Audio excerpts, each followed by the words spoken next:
Hi, I'm Krista Jacobson, headmistress of the Budokai, where we teach authentic ninjutsu and classical samurai bujutsu.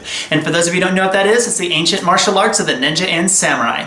In today's video, we're going to be doing a review over a movie called The Last Ninja. This movie was made in 1983, so we're going all the way back to the 1980s at a time where there was no internet, no smartphone, and everybody loved watching movies on ninja. This particular movie was made for TV, okay? So this is a TV movie, 1983, The Last Ninja, and that is what we're going to be talking about today. Now, before we get going, I just want to give a quick shout out to one of my students in the Budokai Online Ninjutsu Dojo, Mr. Atkins. Now, Mr. Atkins had sent me this particular movie in the mail, and he asked me to watch it, and so I got it, opened it up. I'm like, all right, so it's a ninja movie. I flipped it over. Ninja movie from the 1980s, which is right there, the ninja boom, the ninja craze. And I'm like, all right, made for TV movie.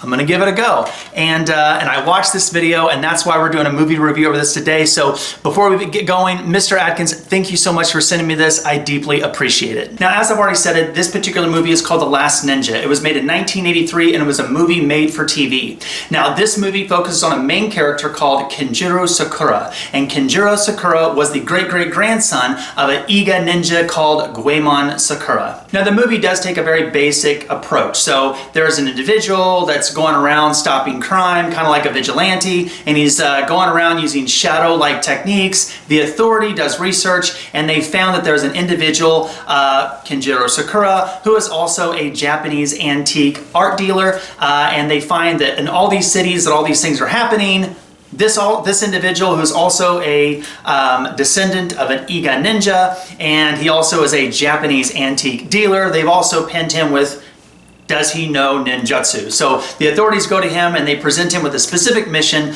that they need help on, and that's kind of the idea and the basic makeup of the movie. Now, when the authorities talked to Kenjiro, they kind of forced his hands a little bit because they said, look, all these things happen in these cities. We know that you were in plane flights to these cities, so you're there the same day. We know that you're from Iga. We're pretty sure that you know ninjutsu. Can you help us? The whole time, Kenjiro's like, I don't know what you're talking about. That's not me. That has to be somewhere else. So this is where the authorities kind of pushed it a little bit and kind of forced their hand, but without actually saying that he's going to go on this particular mission. Kenjiro decides to go ahead and go on this particular mission. So this whole movie is predicated on this idea that this one individual that's trained in ninjutsu, he's from Iga Ueno, Japan, and the authorities want him to help him out on this one particular mission. The whole movie is predicated on that, and then he decides to go on the mission, and that all happens in the first like 10 or 15 minutes of the whole movie, right? The whole movie is one mission. Now, during this mission, when he goes out, there are lots of flashbacks. In fact, the whole movie is more about the flashbacks of him training in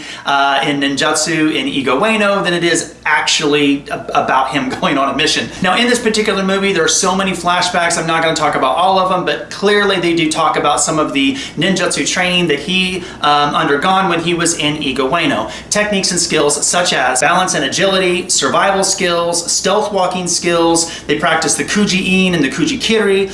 You saw different hanging exercises. The flashbacks that they used went over a variety of different skills that many of us associate with the ninja. Now, one thing I like about this particular movie that totally separates it from all the other ninja movies in the 80s is that it is not predicated on martial arts, ninja shuriken and ninja stars, ninja toe or the ninja sword. That is not part of this movie. So there is very, very little hand-to-hand combat.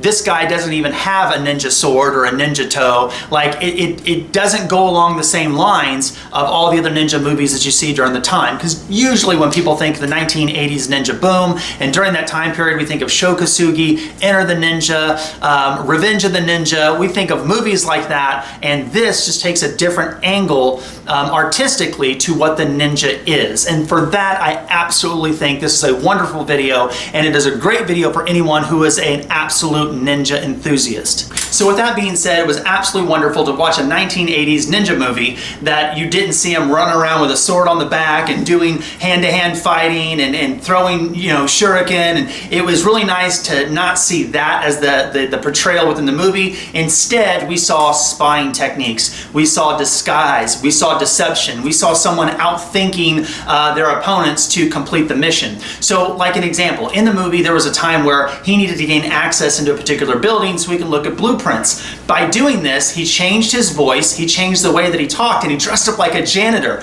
We know that in lots of ninja scrolls and densho and historical ninjutsu, they talk about using various disguises, talking in a different dialect, which is called dako. We talk about, you know, the different types of like the nanabake, which are the 7 disguises of the ninja.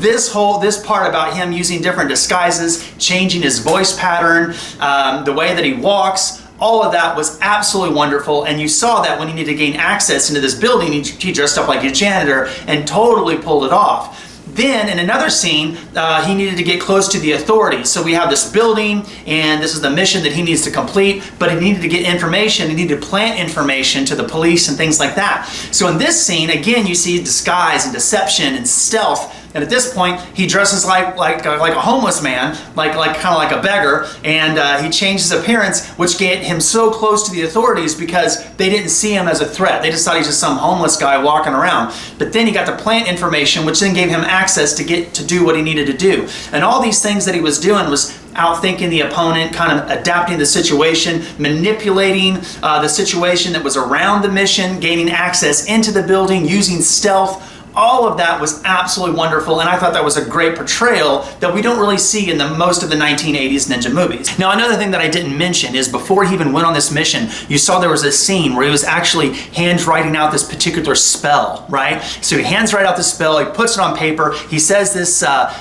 particular incantation, and he's doing all this promise, if you will, and it's like a protection spell or an invisibility spell, and then he lights the thing on fire, and in that scene I thought was also something that you don't really see in the 1980s as well. Another thing that I thought was very interesting before he goes on this particular mission is that he needed to gather information on the area. So normally when you watch ninja movies, you're talking about like how many guards are there, you know, what are the resources, how much can I take, and it's all about martial arts and fighting and all that kind of stuff. That's not at all what he was asking. In fact, when he was gathering information on the area, he wanted to know how tall the building was, he wanted to know the wind direction, he asked about the weather patterns, he asked about the moon phases, would he be covered by darkness?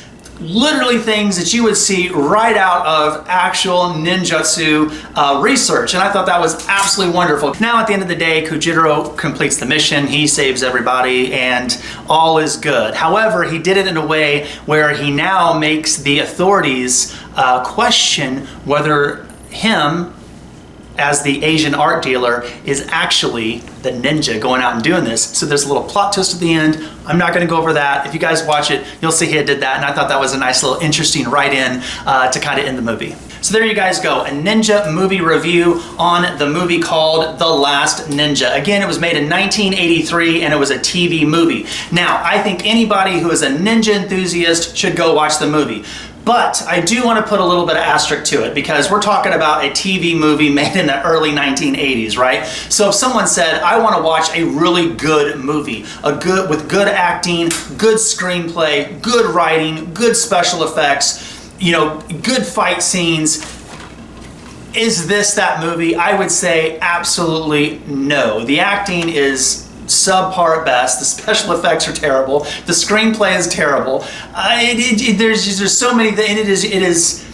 There's just so many things that are not good about the movie. However, if you are like me and you grew up in the 1980s and you love the ninja boom, you love that era that predates the internet, predates the smartphone, and you like to sit there and watch ninja movies from the 80s and you like to be entertained by that, it is an absolute excellent movie. I think you should go watch it. And if you are a ninja enthusiast and you like looking at some of the things that are historically written about from the ninja, from a deception, stealth, that type of thing, right? Disguise, deception, stealth, espionage, you know, the way that the ninja would, you know, use spying techniques to gather information and change their appearance and change the way they talk and, you know, put the clothing on of their opponent so they can kind of move through an area that they're not supposed to move in, then this movie is absolutely wonderful. Now, all information about this particular movie here, The Last Ninja, is going to be below in the video description. Also, a link to this. If you guys would like to purchase this video and add it to your ninja collection, there will be a link below. You guys can purchase this video as well. And if you guys are interested in training in authentic ninjutsu and classical samurai bujutsu, please check out my website at budo-ninjutsu.com. There you guys can see the 7 traditions, the different principles and strategies and philosophies that we teach. If you don't live next to one of our schools, you can always join the Budo-Ryukai online ninjutsu dojo and train with us that way. Now again, Mr. Atkins, thank you so much for sending me this video. I absolutely enjoyed it. Thank you so much. And to all of you guys, thank you very much for watching the video. Don't forget to subscribe if you like ninjas and samurai and Japanese martial arts. And until next time, take care, be safe, and good luck in your journey of Budo.